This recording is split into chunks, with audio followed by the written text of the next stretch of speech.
of the famous Osmond family, who is here to talk about his latest project, a stage play musical that is due to open very soon in the UK, and eventually he'll bring it to the US.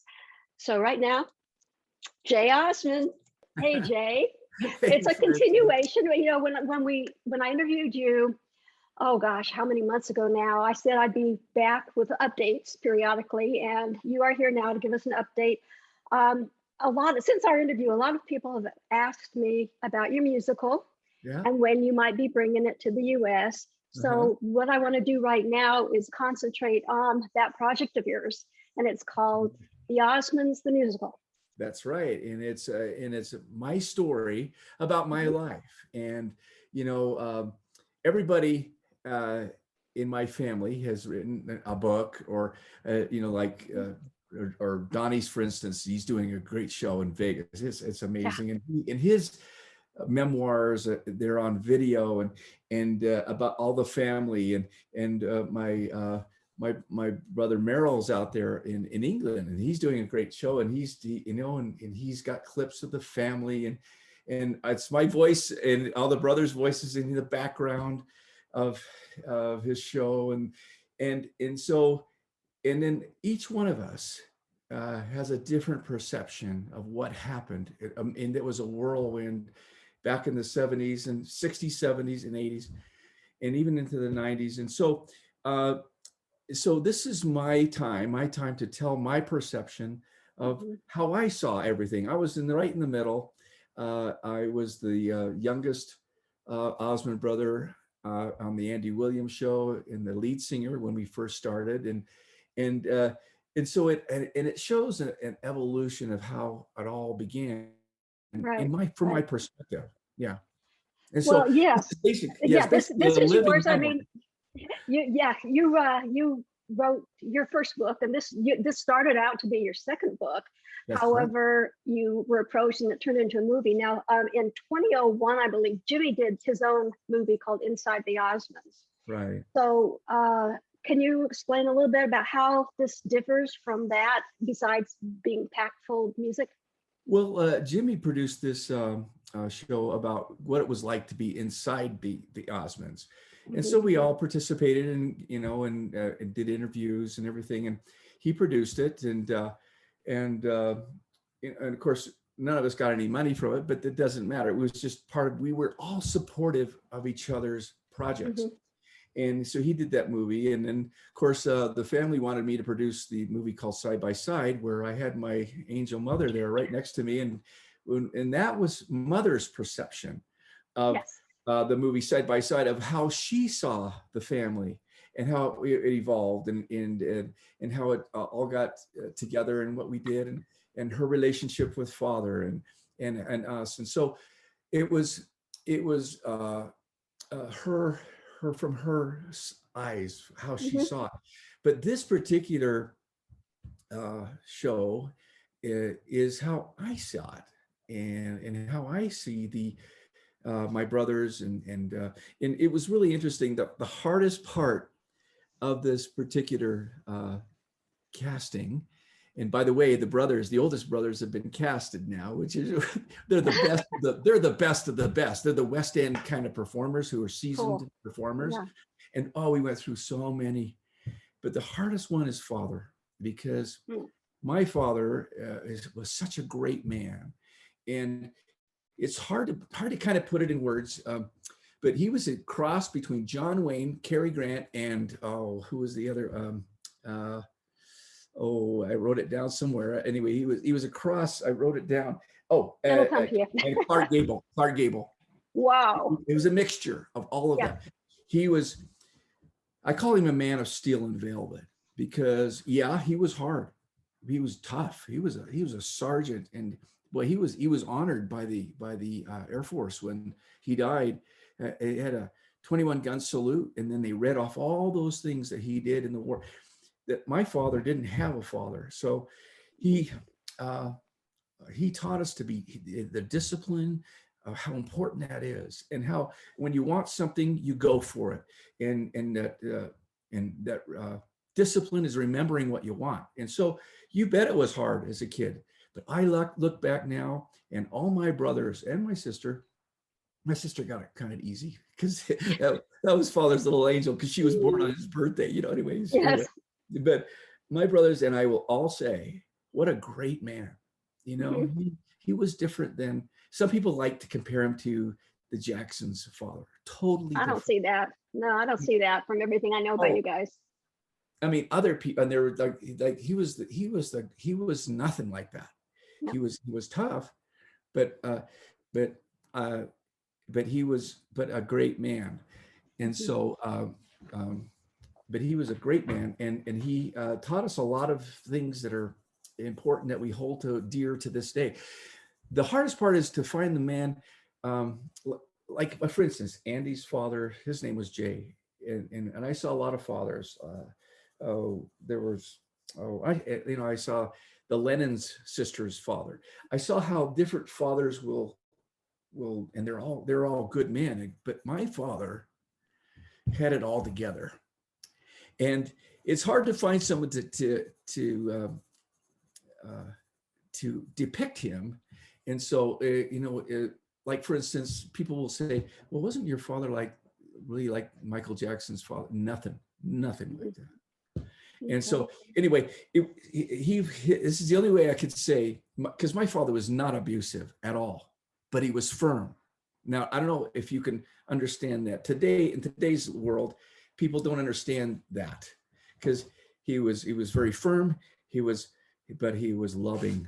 And he had these two different kinds of love. He would say, he said, this is love and this is love.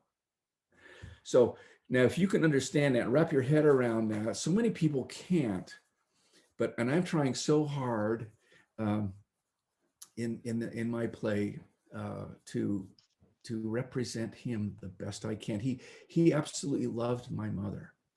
He treated my mother, and I'm trying to get this across, and he loved us. But I'm trying to get this across, and I've got a 2-hour play, right? 32 songs, which my brothers are all getting royalties from because they were. That's what I was going to ask you that, because you're packed full of songs, and how does that work? So whoever wrote the songs are getting the royalties. So oh yes, yeah. Oh yes. Great. We actually, there were 5 of us that really wrote the songs. 4 of us mostly, but there are 3 brothers that really have their names on it. But those brothers are going to get their royalties and credit, and I love my brothers, by the way, and you'll hear some funny things going on, because when it's revving up now, the play, and there are people saying, how are you depicting the brothers? How are you going to? And I says, in a way that they will love it, in a way that that's great. So I'm sure fans will leave going back up the aisles just really with a great feeling about the whole family. I think so, and I'm singing your songs forever. I mean, well, my goal is to, Francine, my goal is to have someone leave there at the theater lifted and say, gosh, what if they can do that, and they had all that opposition against them, and they still love each other, because boy, the end is going to kill them.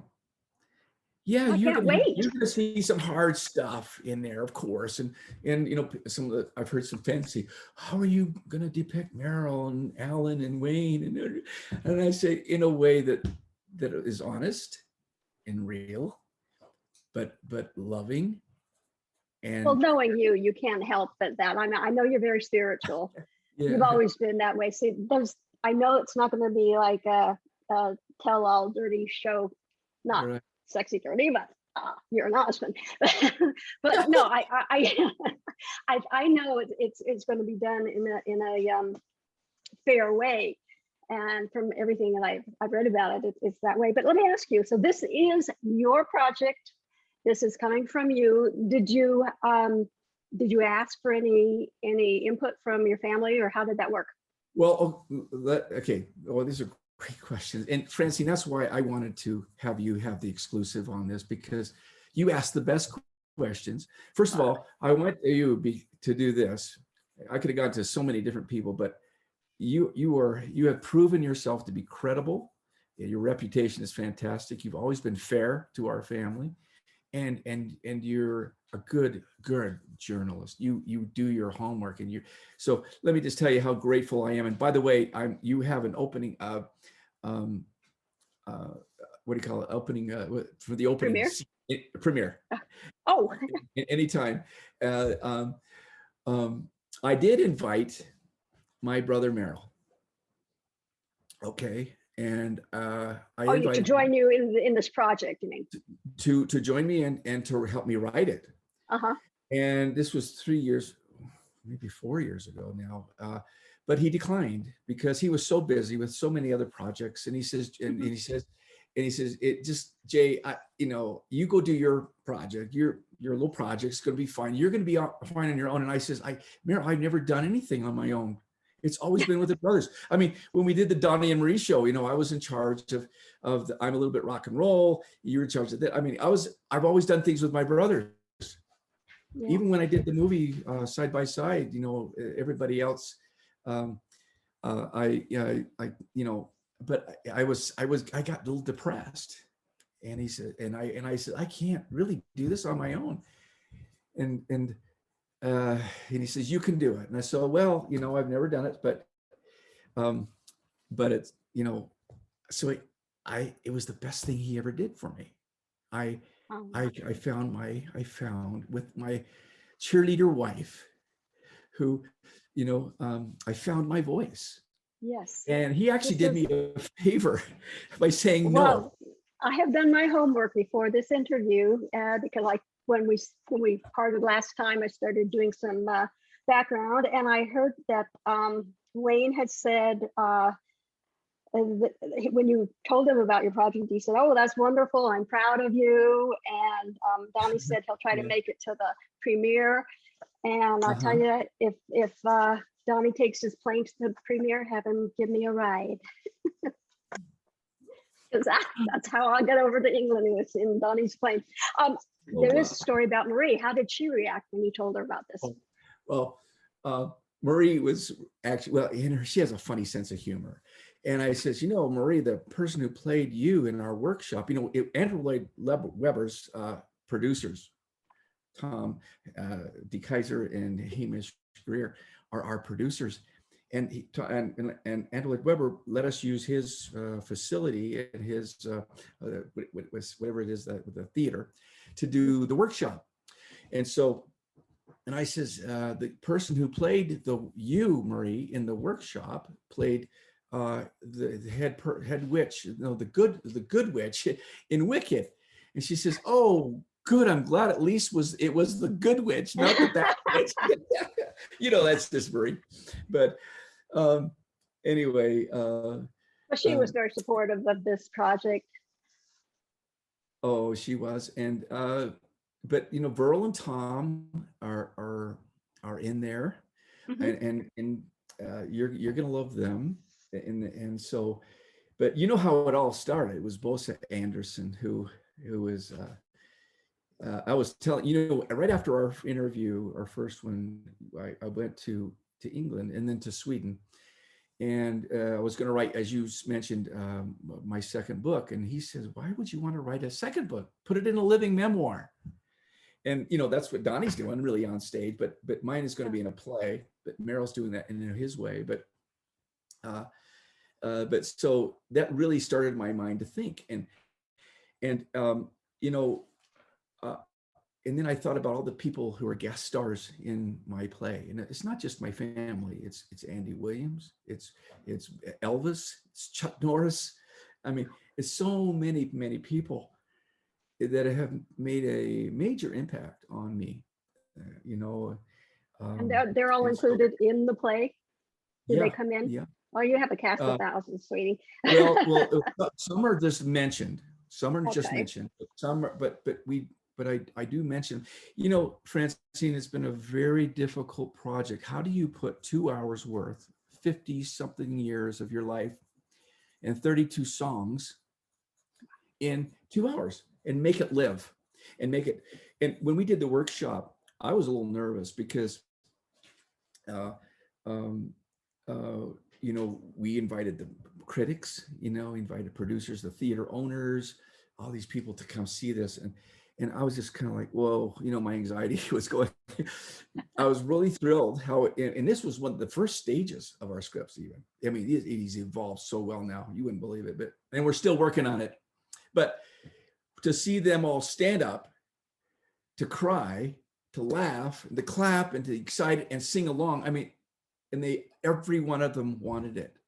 That's why it's successful. I mean, it's going great, and that's. I'm jealous that you're not bringing it over to the U.S. first, because we love you. We grew up with you here too. You Well, know.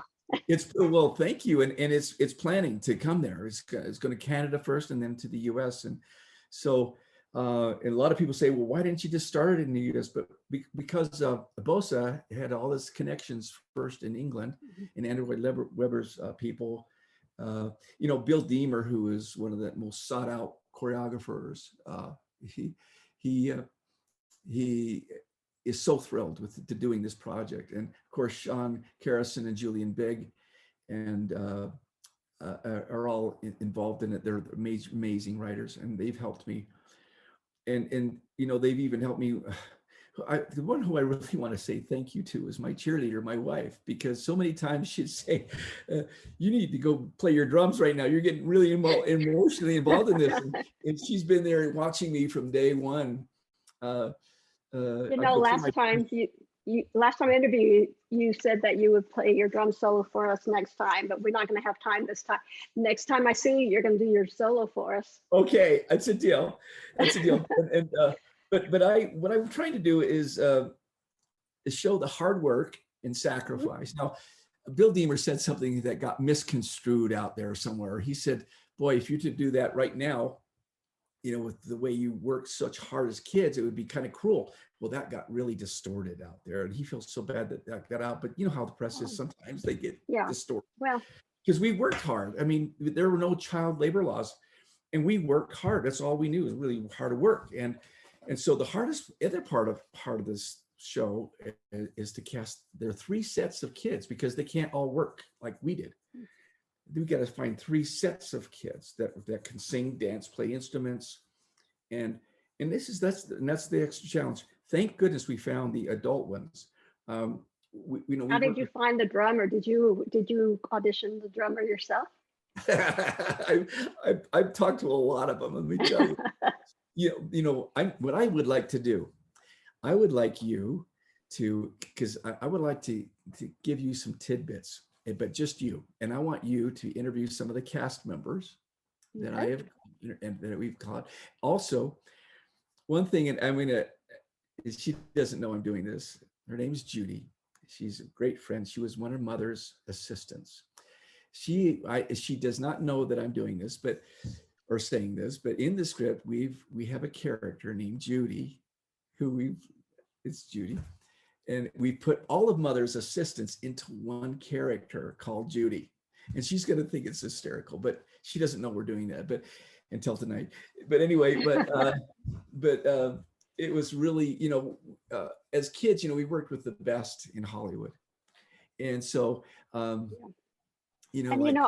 went through preparing to speak with you again. I always do. I went through a lot of your old videos, and, I turn on my YouTube and there's all these Osmond clips all the time. And actually I took little clips and sent it to Amy and said, "Is this you when you were little?" And she said, "Yes." Amy, yeah. Amy is the co-host of Good Day Orange County here on Village Television. She's great. And she's adorable. But then I found, I was watching, and there's so many songs where you are out front, so many songs where Donnie, obviously, and Meryl especially, and you all take your turns, which is something that I admire in a family. A family is a unit, and not one should stand out. I mean, I have a very small family, and I've always thought of these large families are just so tight. And I admire that about you guys, because y'all worked together so seamlessly. It just is amazing to watch, and I can't wait to see this show.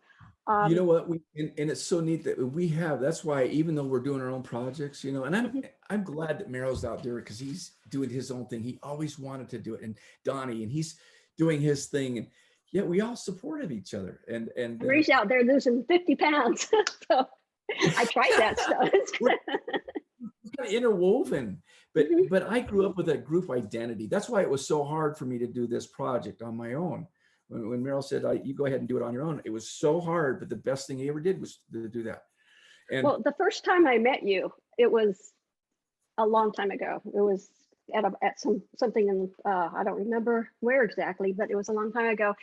And I said, why didn't you ever go out and do some solo performances I yourself? And you remember always told me you wanted to be part of your family. You wanted to be with your brothers. You did not feel all that comfortable being out there alone.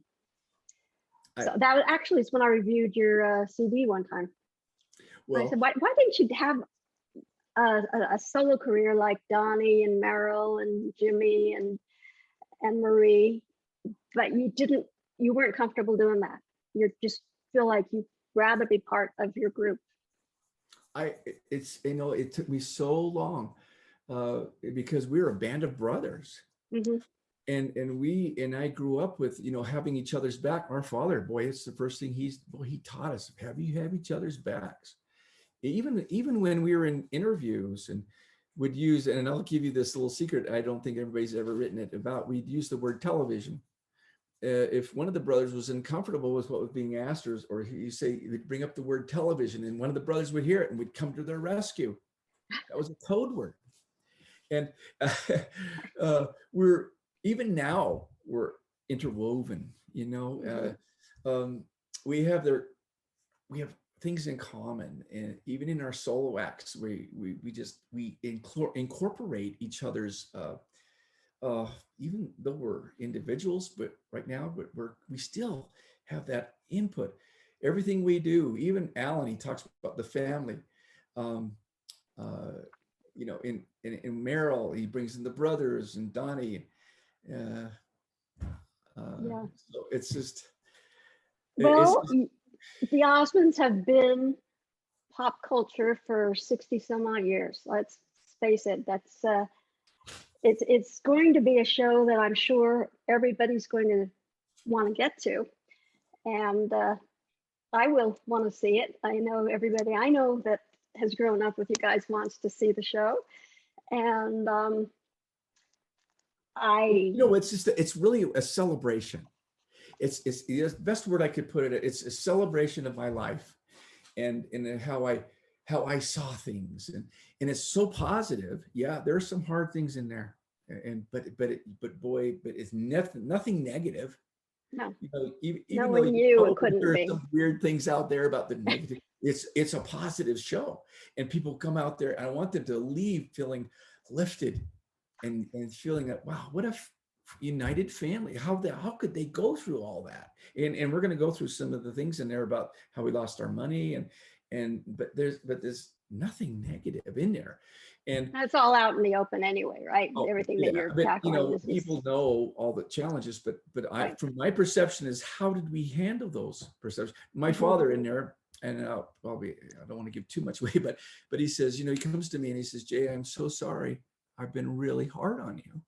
He says, but if I hadn't have been that way, we would have never accomplished the things we did. And it's a touching moment. And you'll see the soft side of father, and you'll see the hard side of father. But you'll feel his love both ways. And so anyway, I wanted to. I'm glad that you're talking again, because I want to have such a great respect for your talents and Oh, your thank you. credibility and integrity. And Well, I so, haven't been doing this 60 years like you have, well, but I I take like pride in how my you, work. but I like how you interview and how you do your homework, and you're not a gossip and you're not a sensationalist, but you're a wonderful journalist. And that's why I want to take our fans and give you those tidbits that they'll along the way. And I want to set up some interviews with the cast with you. Okay. And so we'll be doing some fun things. I wrote something here. I wanted to, where did I put that? Let's see.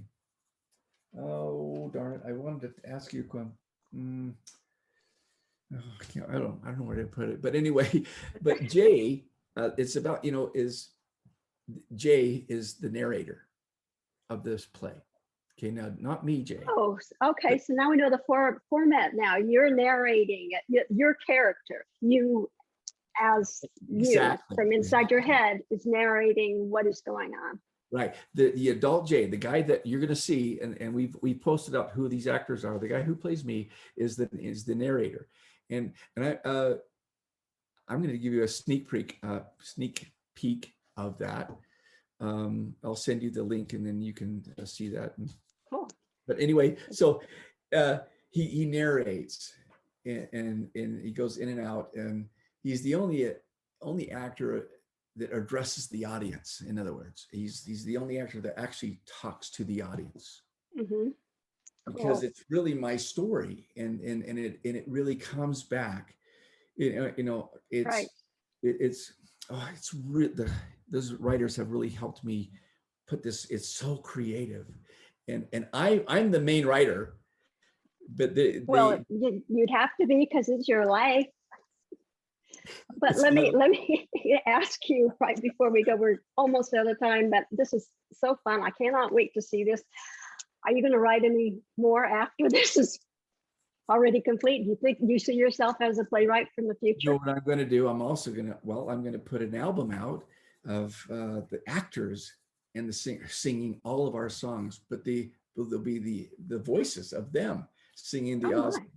So Okay. So uh, so we'll get a new it, interpretation of your songs. right. It's the brothers will receive all the royalties from that. And so anyway, there's something I'm trying to remember to tell you, and I can't remember what it is. Anyway, but it was That's okay. something We can. about the album that will be coming out Okay. afterwards. And then of course they're gonna video it after, but it's going to be a few years after, at least maybe 5 years after it's out. But Oh, you like a DVD thing? So like yeah, Donnie and his Joseph and the Amazing but, Technicolor Dreamcoat DVD. right, right. But it'll be way after. And Oh, okay. anyway, but it will come to America and it will come to Canada. And so we know that, but it's going to start out in the UK. It's in 38 cities, I think, right now. But then it's hopefully it'll end up in the West End. And then anyway, there's all kinds of plans. But let's stay in contact, and I'll give you all these fun Yes. tidbits as we go along. Okay. Well, I want to leave by just reiterating the fact that your play is called The Osmonds, a story by Jay Osmond, The Osmonds, the and musical. the musical. Okay, by Jay Osmond. It's your personal. It's actually a new musical. The A new Osmonds, music. a new musical. Was Yeah. there an old one? Well, it's been 62 years of it. I But know.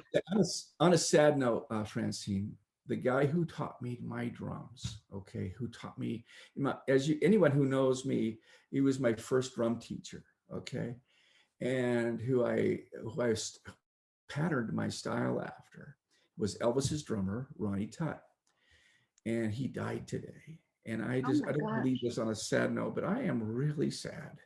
That guy has such, oh, he told me before he died, he says, Jay, why don't you come, we'll do a little interview together and I'll tell you all the, and I never got a chance to do that. But I mean, I Well, got a little bit of it, but I yeah. wanted to do a full, but anyway, it's sad. And I don't want to leave this on a sad note, but I wanted his family, to Donna, his wife, and his daughter, to tell him how much I loved him and appreciated him and respected his life, the way he lived his life. And, he was my mentor, not only in drumming, but the way he handled things. And he was a really cool guy. And so That's sad. I encouraged him to write a book. I hope that he's done that. So anyway. Okay. Well, let me just ask you one final question to leave us on a happy note. What is your favorite song that you recorded? Oh, You have one? that was a tough one. Now you I asked know. questions, but that was tough. I told you one time, I mentioned, I remember texting you saying, I just heard Down by the Lazy River and it always makes me smile. And you wrote me back something. I thought, how come that song always makes me smile? Well, there's been so many fun ones, and I've loved One Way Ticket to Mm, Anywhere. That's a song about free agency and doing your thing, and I've loved that from the Plan album. The mhm. Plan album was my favorite album of all, and then of course then there's Crazy Horses. But then there's one song that was in, I can't remember what album it's called, Put Your Love on the Line. And I remember playing that with my brothers on the instruments. We did most of all the instruments ourselves, and I have never enjoyed playing my drum set so much as I did on that song. Crazy Horses was fun too, but that one was amazing for me. And so Well, anyway, I'm going there's to go back and listen to that so many right now. covers. Well, thank you. My thanks to Jay Osmond for once again coming back and continuing our conversation about his new musical and give us some sneak peeks. We will catch up with Jay as the project unfolds and get you more information about the new musical stage play by Jay Osmond. Thanks for watching.